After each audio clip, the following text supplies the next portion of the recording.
Hello tout le monde, j'espère que vous allez tous très bien. Je suis super contente de vous retrouver aujourd'hui dans cette nouvelle vidéo. Et comme chaque fin d'année depuis maintenant 4 ans, on se retrouve aujourd'hui pour parler de mon année d'études. Donc globalement du Master MEF. Donc voilà, si jamais vous êtes nouveau sur ma chaîne, chaque année à la fin de mes années, depuis le bac, je fais une vidéo qui répertorie un petit peu ce qu'on peut trouver donc dans cette filière, quelles ont été les difficultés pour moi, etc. Donc j'ai fait ça donc pour la terminale S et pour toute la licence de psychologie. Je suis passée donc cette année en Master MEF, donc le master pour faire prof des écoles globalement, donc le Master MEF premier degré pour faire prof des écoles. Et, euh, et donc aujourd'hui on va parler de mon ressenti du Master MEF, ce que vous pouvez retrouver dans les Master MEF, etc. Qu'est-ce que vous pouvez faire après le M1 MEF. Je vais globalement parler du concours du CRPE, mais je vous ferai dans une autre vidéo bien plus détaillée, parce que pour l'instant j'ai eu mes résultats donc de mon Master, mais j'ai pas eu mes résultats du concours. Et je veux pas vous donner au cas où des conseils qui sont pas bons à prendre si j'ai pas mon concours. Donc voilà, aujourd'hui on va parler donc du Master MEF, notamment du M1. Et c'est tout, c'est parti! Tout d'abord, il faut savoir que pour rentrer en Master MEF, donc comme c'est un master, il faut avoir validé une licence. Officiellement, peu importe la licence que vous avez validée, et ben c'est bon, vous pouvez en tout cas prétendre à rentrer en Master MEF. Il faut savoir que la sélection se fait comme tous les autres masters sur e-candidat, en tout cas moi encore l'année dernière, je crois qu'encore cette année ça se passe sur e-candidat. Et donc voilà, sur e-candidat, à chaque fois il faut mettre une lettre de motivation, un CV, ce que vous avez fait, vos diplômes, etc. Il faut savoir que plus vous avez un dossier important, plus vous avez de chances d'être pris. C'est vraiment pas un master très sélectif, on va dire, mais je connais des gens qui ont été sur liste d'attente alors que je pensais vraiment entre guillemets qu'ils prenaient tout le monde, mais non, ils prennent par rapport aux places. En tout cas, je parle de l'académie de Nancy-Metz, donc de la Lorraine, hein. Je changerai pas d'autres, peut-être que les autres facultés se présentent comme ça, donc il faut savoir, avant ça s'appelait l'IUFM, maintenant ça s'appelle ESP, donc École supérieure du professorat des écoles. Donc voilà, vous candidatez pour rentrer. Moi je sais que j'avais plutôt un bon dossier, donc je me faisais pas trop de soucis là-dessus. Globalement je savais que j'allais être acceptée, j'avais déjà fait un stage dans une école. Ça aussi, si jamais ça peut vous intéresser, parce que beaucoup rentrent en Master MEF, finalement dans les premiers stages se rendent compte que le métier de prof des écoles c'est pas fait pour eux. C'est pas grave, il y a d'autres passerelles, mais si vous avez la chance ou la possibilité en L3 de faire déjà des stages dans des écoles, il faut savoir que moi quand je suis rentrée en L3, je voulais toujours être psychologue. J'ai fait mon stage en école, ça m'a complètement chamboulé tout, je voulais absolument être maîtresse. Donc voilà. Chez moi en tout cas ça a eu l'effet où je me suis dit c'est ça et rien d'autre, je veux faire ça de ma vie.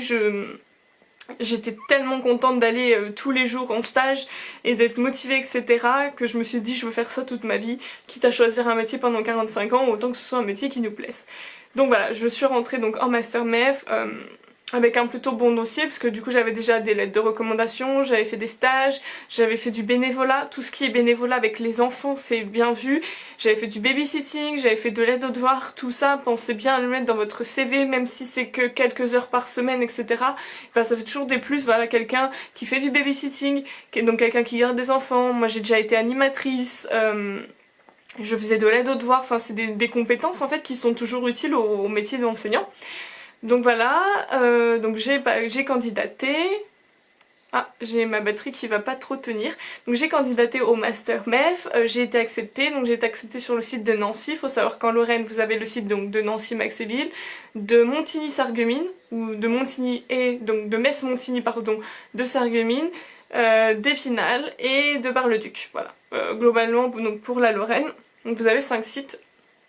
Moi j'ai candidaté donc au site de Nancy parce que j'ai toujours fait mes études sur Nancy et que c'est la ville la plus proche de chez moi, et que finalement si vous connaissez la région, vous sortez de l'autoroute à Nancy et globalement ça se passe à Scarponne, donc voilà, vous y êtes assez facilement, et à la ligne 2 du bus qui passe tout le temps, donc voilà, que vous ayez le permis ou pas, vous y êtes très facilement. Donc voilà comment j'ai candidaté et comment j'ai atterri en Master MEF. Donc je vous ai expliqué du coup comment j'étais rentrée à l'ESP, qu'est-ce qu'il fallait faire pour rentrer à l'ESP, comment ça se passait au niveau des papiers, etc. Une fois qu'on est à l'ESP, donc on a le choix entre le Master MEF premier degré, donc pour être enseignant dans le premier degré, ce qui veut dire maternelle élémentaire, ou Master MEF second degré, donc là je crois que c'est pour être CPE, conseiller enfin des trucs au collège-lycée quoi, notamment oui, une CPE principale, proviseur, des trucs comme ça. Et puis vous avez une option en M2 qui est le M2 IP je crois, qui veut dire ingénierie pédagogique je crois, quelque chose comme ça, qui vous forme, voilà, si jamais vous avez fait votre M1 et que finalement le métier de professeur des écoles n'est pas fait pour vous, vous pouvez passer ensuite par ce M2, donc ça vous fait quand même un niveau bac plus 5, vous n'avez pas perdu une année pour rien. Et de toute façon, il n'existe pas de M1 comme ça, il faut absolument passer un M1 MEF pour passer après en M2 IP. Et ce master là peut vous orienter plutôt voilà, pour tout ce qui est en fait au final vous avez un niveau cadre dans la petite enfance, donc vous pouvez par exemple être directeur de crèche ou être cadre dans une crèche, dans des lieux de petite enfance, dans les centres d'aide sociale à l'enfance, etc. Vous pouvez travailler donc au niveau même de la pédagogie avec des adultes, mais voilà, par exemple des adultes qui seront en difficulté, des adultes handicapés, des adultes où je crois même qu'on peut travailler aussi dans des prisons, des choses comme ça. Enfin, comment adapter en fait vraiment la pédagogie à tous les âges, pas spécialement que pour l'enfance et la petite enfance. Donc moi je vais vous parler uniquement du master MEF premier degré parce que c'est celui que j'ai fait, je ne connais pas... bizarre cette mèche. Je ne connais pas les autres. Donc le master MEF premier degré, comment ça se passe? Donc on commence les cours cette fois-ci en septembre, mais genre tout début septembre. À la fac, moi je l'ai commencé genre mi-septembre, fin septembre, là c'est genre le 2 septembre, ça y est, on rentre. Je me souviendrai toujours, mon premier cours c'était un cours d'art plastique et quand je suis sortie de ce cours je me suis dit mais qu'est-ce que je fous là-dedans? Parce que vous prenez, en tout cas moi j'ai pris une sacrée claque quand je suis rentrée dedans, je me suis dit mais je veux pour avoir bac plus 5 et je suis en train de faire des trucs de CP. Vraiment ça a été mon point de vue. En fait j'ai trouvé ça... J'ai une très bonne, un très bon souvenir de mon lycée, mais il était également très difficile. Et quand je vois ce qu'on nous propose en bac plus 4, vraiment par rapport à mon bac S, ben, je trouve que c'est pas grand chose. Donc j'ai eu vraiment du mal à me mettre dedans. Je me suis remise en cause plusieurs fois, par exemple je sais que j'ai un plutôt bon niveau en sciences. Et là quand je voyais franchement les cours de sciences, même les profs, je savais plus de choses qu'eux sur certaines matières. Enfin, c'est pas des profs spécialisés etc. Des fois c'est des anciens profs des écoles qui aiment bien les sciences et qui du coup veulent nous faire cours. Ou des fois voilà c'est des spécialistes d'astronomie qui nous font du vivant. Enfin vraiment j'étais choquée sur le coup et je me suis dit mais qu'est-ce que moi je fais ici en fait. Je veux avoir un bac plus 5, qu'est-ce que je fous dans une SP comme ça? Finalement après ce temps d'adaptation ça a été mieux, mais c'est vrai que voilà par exemple en sport j'ai rejoué à l'épervier. J'ai rejoué à Poule Renard Vipère, enfin des trucs, tu te dis, t'es en bac plus 4, qu'est-ce que tu perds 2 heures de ton temps à jouer à l'épervier ou à jouer à Poule Renard Vipère, enfin c'est des trucs comme ça. Et en fait, finalement en gros ils visaient un niveau 3ème un petit peu partout parce que c'est globalement le niveau qu'ils demandent pour pouvoir enseigner jusqu'au CM2. Donc comme ça on pourrait croire que c'est super simple. Et en soi c'est pas super compliqué. Mais quand même, il suffit pas juste d'avoir un niveau 3ème. Déjà, il faut se remettre dedans. C'est-à-dire que moi qui ai fait des maths jusqu'en terminale, pour me remettre dans des maths de 3ème, c'était chaud, voilà. On retourne le théorème de Pythagore, on refait le théorème de Thalès, on refait plein de trucs qu'on n'a pas vu depuis longtemps. Et aussi avec des nouvelles méthodes. Par exemple, moi j'ai appris les divisions voilà, classiques, et maintenant ils font des divisions avec des boîtes à retenue. Donc les retenues, ils les mettent en haut, ils les mettent sur le côté. C'est pas grand-chose. Mais quand on n'a pas l'habitude, comme c'est comme ça qu'on doit l'enseigner avec les enfants, c'est avec les élèves plutôt, voilà, c'est à nous de pouvoir nous réadapter et de pouvoir, entre guillemets, nous reformer à des trucs comme ça. Et c'est pareil, en français, je sais que j'aimais plutôt bien le français sur l'analyse de texte, faire des dissertations, faire des commentaires de texte, et là on refait où est le COD, où est le COI, le complément du nom, les phrases simples, les phrases complexes, le verbe, le sujet, enfin c'est des trucs pas si compliqués que ça, mais ce qui est compliqué c'est de se remettre dedans finalement. Donc voilà, et sachant qu'on avait vraiment des cours de tout, donc voilà, j'avais des cours de chant, donc on rechantait. Je vous ai dit, mon premier cours d'art plastique, finalement on avait de grandes feuilles, on est tous de la peinture, on devait chacun dessiner un cercle et chacun dessiner un cercle par au-dessus le... Enfin vous voyez, moi je fais un petit cercle rouge, quelqu'un fait un plus gros, jusqu'à ce que la feuille soit remplie. Et je me suis dit, mais dans quoi je me suis embarquée? Vraiment, je me souviendrai toujours, le premier jour, je me suis dit, dans quoi je me suis embarquée? Comment ça se fait que je finis là-dedans? Donc voilà, il faut savoir qu'on a toutes les matières et qu'on a à chaque fois deux trucs. La matière brute, on va dire, genre en maths, ben voilà, tu revois Thalès, tu revois Pythagore, et on a aussi toute la partie didactique. Ça, c'est une partie qu'on doit apprendre parce que on n'est pas formé pour ça. Et donc la partie didactique, c'est ben, par exemple toutes les méthodes qu'on va pouvoir avoir, ou voilà, pour pallier aux difficultés, ou voilà comment simplement, par exemple si on prend le programme de CP, lire des sons, on n'a pas besoin nous de revoir comment lire des sons. Par contre il faut apprendre comment on va apprendre aux enfants à lire des sons, comment on va apprendre aux enfants à lire, comment on va apprendre aux enfants à poser des divisions, enfin tout ce processus de des méthodes pour faire apprendre aux enfants que nous on ne connaît pas du tout et qu'on doit intégrer. Et donc ça c'est selon moi le plus compliqué à intégrer la didactique, parce que le niveau pédagogique finalement c'est difficile de se remettre dedans, mais voilà, hein. Normalement un théorème de Thalès ou un théorème de Pythagore c'est pas super compliqué à comprendre. Par contre si on vous met voilà, un cahier d'élèves qui a eu un problème en proportionnalité et qu'on demande quelle est la source d'erreur, pourquoi il a pu faire ça, qu'est-ce qui a pu l'induire en erreur, qu'est-ce qu'on pourrait dire pour essayer de l'aider pour qu'il trouve la bonne solution et tout, ça nécessite beaucoup de réflexion en fait que simplement de nous répondre à la question. Et donc ce master, à chaque fois, donc dans chaque matière, on faisait de la pédagogie et de la didactique.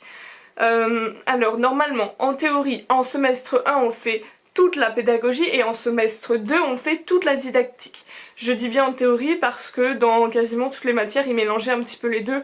Il est vrai que j'ai fait plus de pédagogie en premier semestre et plus de didactique en semestre 2, mais globalement c'était un petit peu les deux mélangés, ce qui est plutôt logique parce que voilà, si on apprend les proportionnalités, et bien autant voir après la didactique de la proportionnalité au lieu de tout voir et après tout voir de la didactique. Comme ça en pratique on voit comment nous on pourrait réfléchir, parce que par exemple sur des problèmes de proportionnalité, nous bêtement entre guillemets on va faire un produit en croix, les élèves en CM2 c'est pas du tout de leur niveau de faire un produit en croix. Donc voilà comment réapprendre, faire du retour à l'unité, enfin c'est plein de petits trucs comme ça. Donc voilà comment l'année se décompose globalement. Ensuite on a beaucoup de cours, moi j'ai eu tout un cycle de cours quoi, sur la maternelle, sur les enjeux de la maternelle, beaucoup de cours de psychologie de l'enfant, mais plein de cours. Alors comme je viens d'une licence de psycho, honnêtement ce qu'on a fait en un an c'est ce que j'ai fait genre les 6 premiers mois de psychologie. Donc si jamais si jamais ce master vous intéresse et que vous sortez de psycho ou même de sciences de l'éduc, vous allez pas être coulé clairement, parce que Piaget ça revient, Winnicott ça revient, la zone proximale de développement, enfin tout ça on revoit quoi. Et donc on a eu des cours de psychologie.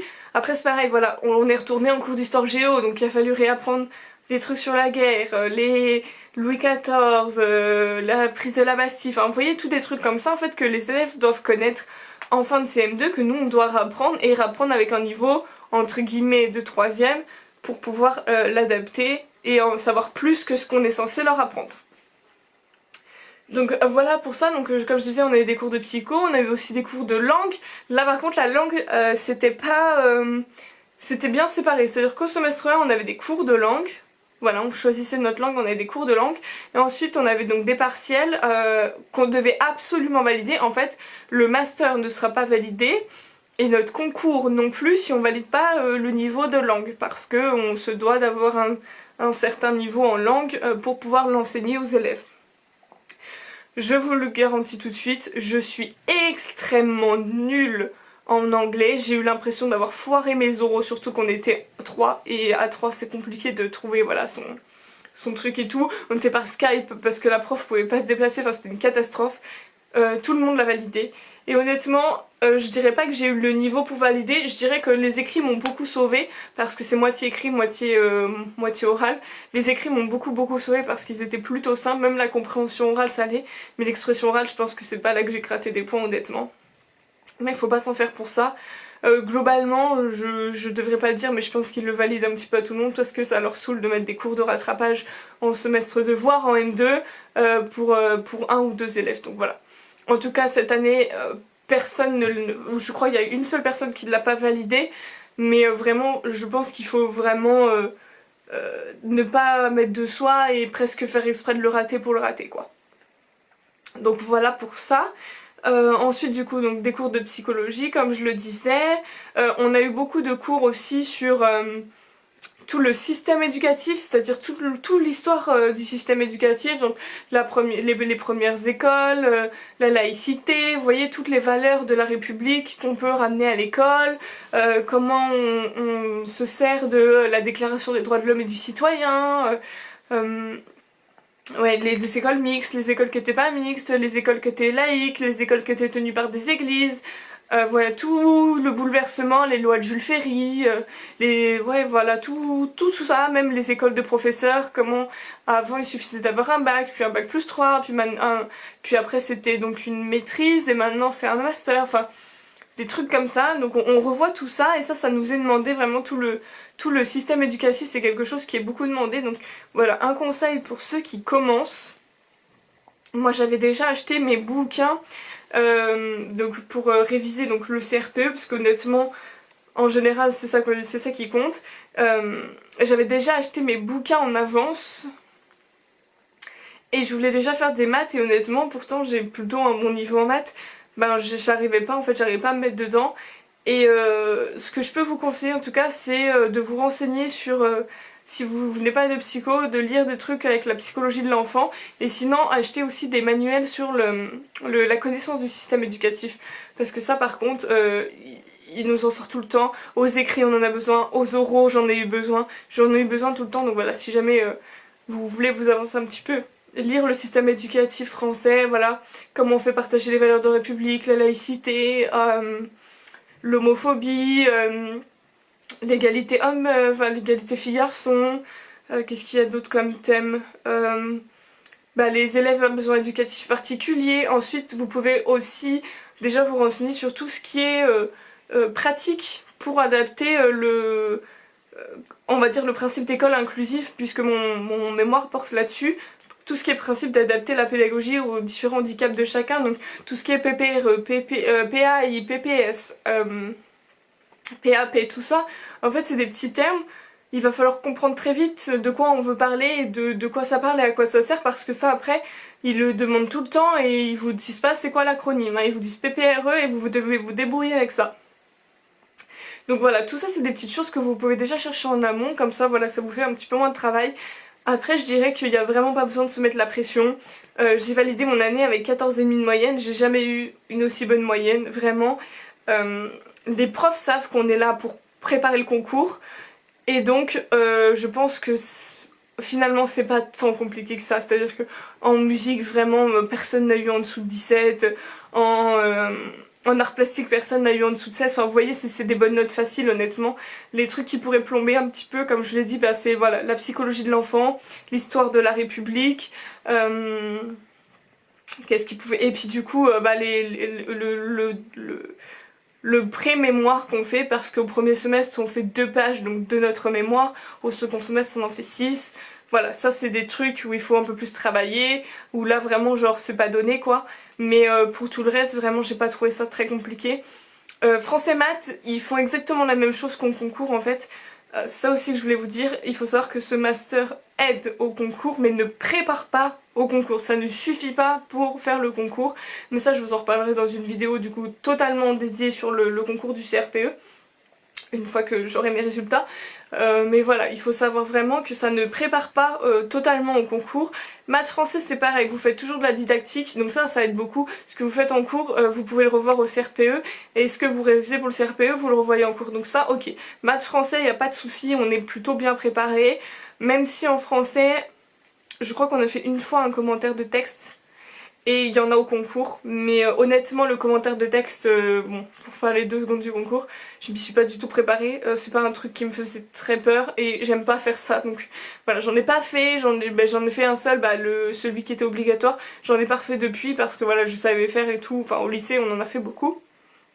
Mais sinon tout le reste ça prépare, enfin, la didactique et la pédagogie c'est préparé.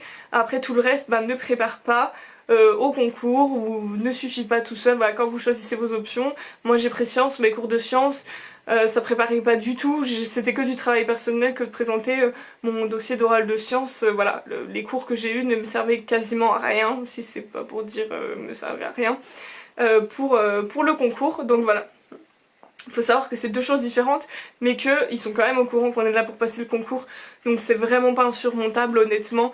Le seul truc qu'il y a, c'est que comme dans tous les masters je crois, une note en dessous de 6 est éliminatoire entre guillemets, dans le sens où si vous avez en dessous de 6, vous passez les rattrapages, même si au final votre moyenne générale elle est de 15. Il faut pas du tout avoir une note en dessous de 6, en tout cas en moyenne des deux UE. Parce que ça marche encore en UE, et je sais que moi j'ai eu chaud parce que donc au premier semestre j'ai eu 6 et 7, donc ça me fait une moyenne de 6,5 à l'UE, donc elle a été validée, mais voilà, j'ai eu un petit peu chaud quand même. Après sinon vraiment je vais pas vous donner toutes mes notes comme ça, mais par exemple là ce semestre là ma pire note c'est 13,5 ou 14,5, non 13,5, et c'est des mathématiques, vous voyez, donc voilà pour ça, vraiment il n'y a pas à s'en faire, c'est plutôt facile on va dire. Ce qui est le plus difficile c'est vraiment de préparer le concours. Si vous voulez juste faire ce master pour après vous orienter en IP parce que vous voulez pas faire prof des écoles, honnêtement ça va être une année plutôt tranquille pour vous. Ce qui est vraiment stressant c'est la préparation de concours parce que ça reste un concours, il n'y a pas beaucoup de postes, c'est un peu chacun pour sa gueule, etc. Et aussi j'ai oublié de vous dire, ce sont des petites classes, on retrouve des classes comme au lycée, nous on était 20 dans ma classe. Donc voilà, ils font encore des petites classes, c'est là où aussi un point positif c'est qu'on retrouve le contact avec les profs. Moi j'étais du coup en psycho, on était genre 500, la première année on était 1000, après on était 500, enfin vous voyez, on n'a pas de contact avec les profs, que là les profs, voilà, on connaît les noms de ceux qui sont dans notre classe, les profs connaissent nos noms, etc. Enfin, ça fait esprit lycée en fait tout simplement, ça fait plus esprit fac dans un amphi et puis vous écrivez ce que vous voulez quoi. Les profs sont vraiment derrière nous et les profs sont vraiment là pour nous aider. Et aussi ce que j'ai oublié de vous dire, en semestre du coup le 8 je crois, donc le semestre 2 de l'année là, vous choisissez aussi une option.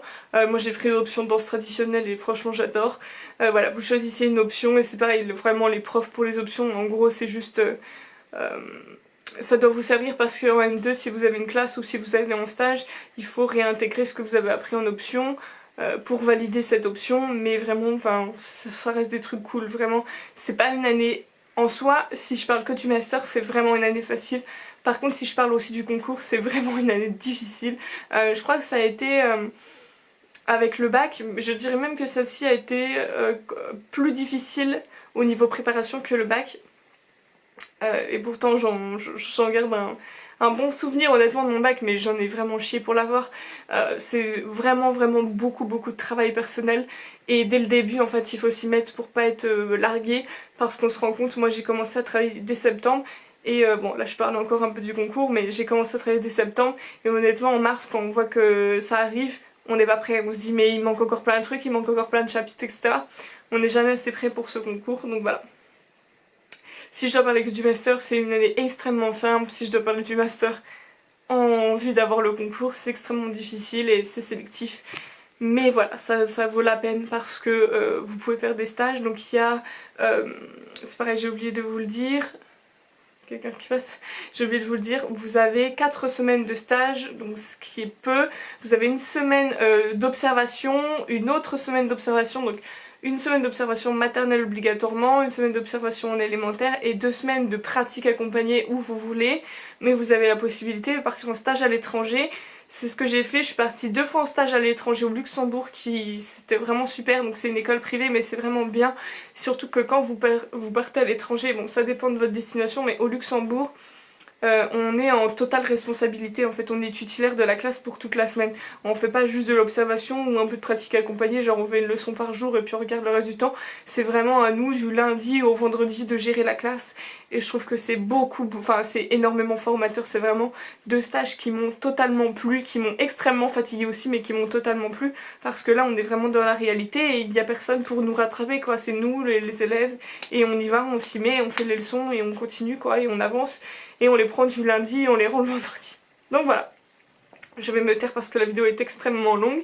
J'espère que cette vidéo vous aura plu. N'hésitez pas à me dire dans les commentaires si jamais ce genre de vidéo vous intéresse. Je vous en ferai une un peu plus tard, donc sur vraiment le CRPE, la préparation, comment on fait, comment on s'inscrit, etc. Mais je vous la ferai une fois que j'aurai mes résultats, pour pas voilà, vous dire voilà, je vous donne plein de conseils mais je l'ai pas eu, donc faites pas comme moi. Donc j'espère que la vidéo vous aura plu. Je vous fais à tous et à toutes de très gros bisous et puis je vous dis à la prochaine. Bye.